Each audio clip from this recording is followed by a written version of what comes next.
Well, it's always good to be back in the Forbes building with my very favorite capitalist. You and I have sat here at this table and discussed many, many things, and I've always wished my readers or the people that watch our movies could have sat in on some of those. So I'm so excited they get to meet my friend and hero and everything today. So thanks for being with us, Steve Forbes.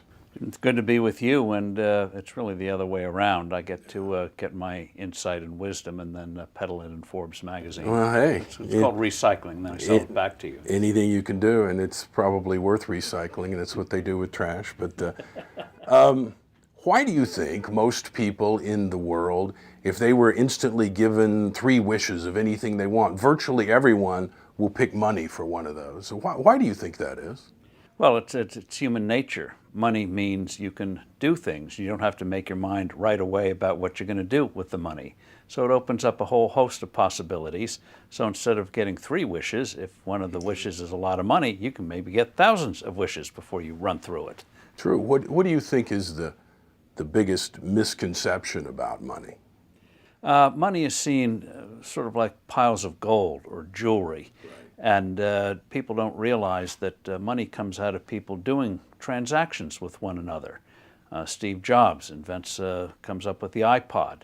So you want the iPod, you give Steve Jobs money, he gives you the iPod, and what does he do with the money? He may pay salaries, buy parts, expand a facility. So money isn't a thing in and of itself, even though we denote it used to do it with coins, then paper, now with computer glitches or whatever. Now it's a means of making it easy to do transactions. Just to give you a crazy example, if 3,000 years ago I sold an ad in Forbes magazine, what would I get in return? Probably a herd of goats or something. Right. Then I'd have to figure out, how do I trade these goats to get PCs or Macs for the writers at Forbes? Just very, very cumbersome. With money, we do a transaction. You make the choice what you get in return for that transaction. So I go to a restaurant. I want the food. Restaurant takes my money, and what they do with the money, they can do a whole host of things. So it facilitates doing things with each other. Right. I think most people think money is going to make them happy, or they think money is going to bring them all these things. And in reality, I think when you look at the basic things that make us all happy, the last statistics I saw is somewhere beyond $50,000 in the United States. Money doesn't make you necessarily more happy. In fact, for a lot of people, it buys you a ticket into a game where you realize there's even more that you don't have, and you realize there's more that you don't have. And I think having all the money in the world is great if you learn to have a certain satisfaction that goes along with it. I mean, nobody wants a lot of pictures of dead presidents. There's got to be something we want to do or have or be or give or something with that money, or otherwise it's just you've bought into the disease of more, and you never get there. And part of it, too, is how you got the money. If you are an entrepreneur who's done something, well, money means you've provided a product or service that other people want. So you're getting resources in return. And it's not a matter of having more than 3 meals a day or 5 meals or whatever satisfies you. Right. It's how you reinvest those resources. Like Warren Buffett, long ago, he had more than he could ever use in terms of a material sense. But by reinvesting smartly, increasing capital, he made it possible for pension funds to increase in value, shareholders to have increased value, companies to be able to expand. So it was applied purpose, and that's the key thing. One of the things that profit companies, for profits, our publisher pointed this out and others have made the point, is that they can learn something from the nonprofits in the sense of, what is your purpose? What is your mission with this business? And if you have a purpose, then money will come if you achieve that purpose. What responsibility do people of wealth have? Are we our brother's keeper? I mean, are the problems of the world our problems? Well, I think one of the good things about free markets is they end up enabling people to get ahead, enabling people to go beyond the mere necessities of life and begin to be able to make choices in life. And so if you're good at a certain business, good at a certain product or service, that's your purpose in life, go pursue it. And you'll do a lot more good than doing something where you don't have that particular ability. But then at some point, if you've been privileged to accumulate real resources, then at some point you have to decide what to do. I remember asking Warren Buffett, why did he decide to do what he did in terms of charitable giving? Why didn't he continue to reinvest the capital he was accumulating, because he was so good at it, right, and therefore it was doing the world good? And he said, well, when his wife was alive, he always assumed, his wife's name was Susan, that right, Susan would outlive him, as women often do in marriages, right, and that she would do the giving. He would do the making, and she, in effect, would do the giving. Well, sadly, she predeceased him, and so suddenly he was faced. Okay, what do I do now? So we searched around, and he's a very thorough individual, disciplined man, and was impressed with what his friend Bill Gates was doing in terms of trying to do original things for problems around the world, certain diseases and the like. So the bulk of his money would go to Gates, but he had a couple of unique provisions. One of them was that the money has to be spent within 10 years. Right. He did not want building, as he called it, bureaucracies to handle the money. No endowments. Put it to work right away, quick as possible. Well, people have different visions, and that's what makes the world turn around. How do you look at giving as a part of wealth? I mean, what is the responsibility?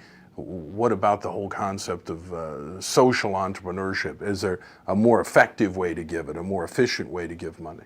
Well, if you recognize, if people recognize that philanthropy is meeting the needs and wants of other people, commerce is meeting the needs and wants of other people. Skill sets may be different, but they're not polar opposites. They're two sides of the same coin. Mm-hmm. That's why often, or many times, effective entrepreneurs in commerce become very good in charitable giving, in philanthropy. Mm-hmm. You take John D. Rockefeller. Right. Well, we've got Rockefeller University in terms of scientific research, University of Chicago, Williamsburg, Grand Teton National Park. So trying to figure out, okay, instead of just writing a check, maybe you don't have time, so you trust others and write a check to them. But if you have the time, okay, how do you make sure that these resources are put to effective use? And put the same kind of diligence, same kind of mindset, same kind of inventiveness and imagination you did in commerce to figuring out, okay, how do we make a difference in the world of philanthropy? Positive difference. So you're probably most associated with money of anybody probably on the planet right now. If someone gave you 3 wishes, what would Steve Forbes wish for? You got a magic lamp, you got 3 wishes. What do you want? Well, first and foremost, for this country, the United States, to be strong, healthy, prosperous, and have a sense of purpose again. Mm-hmm. Then immediate family, health and happiness there. And then maybe some health and happiness for yours truly. As I get older, things don't hold up as well. As somebody said, if you don't feel some aches and pains after the age of 50, it's probably because you're dead. True, true. You know, once we get past money and we talk about family and, you know, how important is passion and purpose? How do we find that, and how do we make that work in our lives? Well, everyone has a knack for something. Doesn't mean you're going to, if you love tennis, doesn't mean you're going to go to Wimbledon, or you have a knack for software writing, you're going to become Bill Gates or something. But if you have a knack for something and you have a passion for it, that makes life a lot easier, where a job actually doesn't just mean meeting the needs of life, but something you look forward to each day, something where you feel you have a purpose, you're doing something well. That has gives you the intangibles that makes life just more than looking for the next weekend.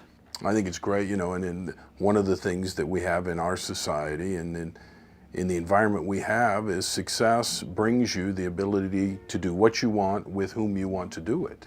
And if you do that, you know, you win, because I think it's so important that people find their passion and pursue it, because if you don't, you're going to be competing against someone that does. You're doing a job and they're loving what they do, and they'll beat you every time because they're better at it. They just love it.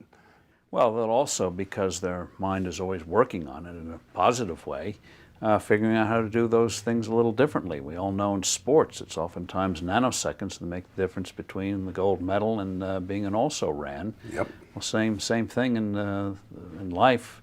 If you see those things that add up, they do accumulate over time, and comes from passion and having a real desire to do it better. Steve, there are people watching us all around the world now, and they've watched this movie and they're watching this DVD, and they're trying to figure out if the message is true, if we can really have our wishes, if dreams do come true. And theirs certainly isn't. They get up every day and go do something they don't enjoy with people they don't respect for money that's not sufficient. What would be their first step toward going from where they are to where they want to be? Well, if they have the opportunity, is to step back and say, okay, if I had a blank sheet of paper, what would I be doing each day? And don't say nothing, because that's the hardest job in the world. Figure out what you have a passion for, and being willing to apply the discipline to achieve that passion. When we go to a sporting match, for example, we see the end result of many people who've done a lot of sweat, a lot of training, a lot of passion to achieve their abilities, but we don't see all the work that goes behind the scenes. So if you're not prepared to do the grunt work, the scut work, the discipline, and that's why it's often said people who work hard in terms of a disciplined way end up being freer than those who don't have to do anything, because then they can't do anything. True. True. I thought Buffett's thing was great when he talked about his legacy for his kids. I want to give them enough so they can do anything, but not enough so they can do nothing. And I thought that was such a powerful statement for all of us, you know. And I think the message of this movie and the book, it all starts when there's that little glimmer of hope or possibility. You begin to believe that maybe that could happen. You don't have to be convinced. You don't have to see the finish line. You don't have to have all the answers. All the lights don't have to be green before you leave the house. It's just, maybe that's possible. Maybe something out there is better than this. And if you take that first step, then you can see far enough to take the next and the next and the next. And then be prepared for setbacks. Life never goes in a straight line.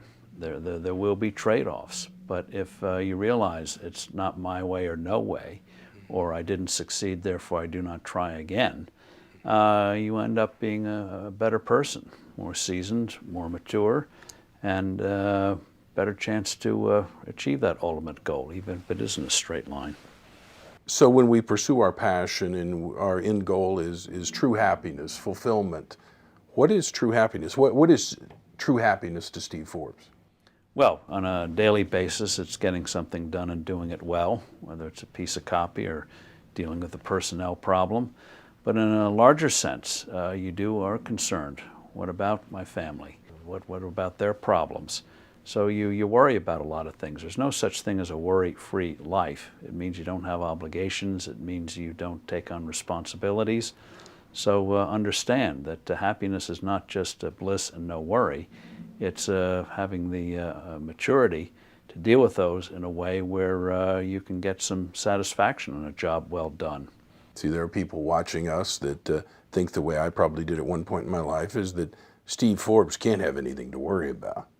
You know, everything's got to be great if you're Steve Forbes. Depending on your religion, the only time you don't worry is when you've left this earth. Understand. And then even then, some of us are going to have some things to worry about, or at least explain. Well, the optimists feel you won't have anything to worry about. That's very true. Very true. Well, as always, I want to thank you. Counting you among my friends has been just a humbling experience for me. I've never asked you to do anything, including this movie and this little DVD feature here and everything we've done that you haven't done. And I've met a lot of high-profile people, I guess. And some of them I wish I'd never met, because I admired them much more from afar, if you will. And you know, you're the real Steve Forbes, and because nobody's that good an actor, certainly not you. So I am. I'm sticking with my day job. Yeah, I would if I were you. Yes, but no, I'm humbled by you know, your endorsements and the things you've done to help me get my message out. Because if I have a purpose, that's it, and it makes me money, and the money allows me to get the message out more, and getting the message out more makes more money, and it's an upward spiral. And you have helped me and so many others do that. Well, my admiration for you is unbounded, and as you've demonstrated, some things you can't help in life, but as you pointed out early on, it's what you do about it that counts, and you're a constant inspiration on that. Look forward, do what you can with what you have, and amazing things can happen. Thank you, my friend. Thank you. Appreciate it.